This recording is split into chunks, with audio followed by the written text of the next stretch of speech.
अस्सलाम वालेकुम दोस्तों, आज एक नई वीडियो के साथ हाज़िर हूँ। इस वीडियो में मैं आपके साथ बात करने जा रहा हूँ अबू धाबी एयरपोर्ट के बारे में। जैसा कि आपको पता है कि अबू धाबी गवर्नमेंट ने ये ऐलान किया है कि वो 2 लाख जो गैर मुल्की हैं जिनके पास अबू धाबी का जो रेजिडेंस वीज़ा है, जो पक्का वीज़ा होता है आप जिसको बोलते हैं,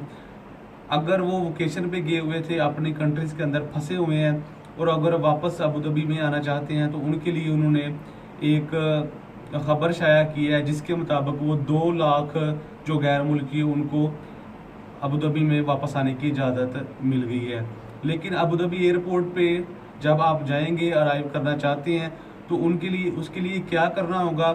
जो क्या रिक्वायरमेंट है, सेफ्टी रिक्वायरमेंट है, या फिर आपको 14 दिन के लिए क्या करना होगा, आप उधर जाके आपको कोरोना टेस्ट करवाना होगा या फिर अपनी कंट्रीज के अंदर से कोरोना टेस्ट करवा के जाना होगा।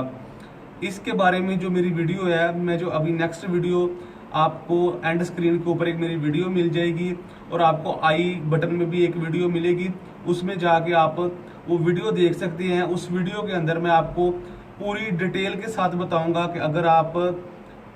अबू धाबी एयरपोर्ट के ऊपर अराइव करते हैं तो आपको कौन कौन सी चीज़ें रिक्वायर होंगी। जैसा कि आपका जो वीज़ा है वो अगर आपका 6 मंथ हो चुके हैं ऑलरेडी आपको किसी दूसरी कंट्री में, तो फिर कौन से डॉक्यूमेंट्स रिक्वायर्ड होंगे। अगर आपको भी 6 मंथ नहीं हुए तो कौन से डॉक्यूमेंट रिक्वायर होंगे। और आपको अगर आपको कोरोना टेस्ट नेगेटिव है तो आपको रिक्वायर्ड होगा या फिर उधर जाके आपको कोरोना टेस्ट करवाना होगा। उसके बारे में जो पूरी डिटेल है, जो मुकम्मल डिटेल है, उसके बारे में आपको जो मेरी नेक्स्ट वीडियो है जो आपको एंड स्क्रीन पे भी मिल जाएगी और आपको ऊपर आई के बटन में भी मिल जाएगी, आप उस वीडियो को ओपन करके मुकम्मल मालूमात ले सकते हैं। इस वीडियो में मैंने सिर्फ आपको ये बताया कि अबू धाबी गवर्नमेंट ने 2 लाख जो गैर मुल्की हैं जिनके पास पक्का वीज़ा, रेजिडेंस वीज़ा है, उनको वापस आने की इजाज़त दे दी है।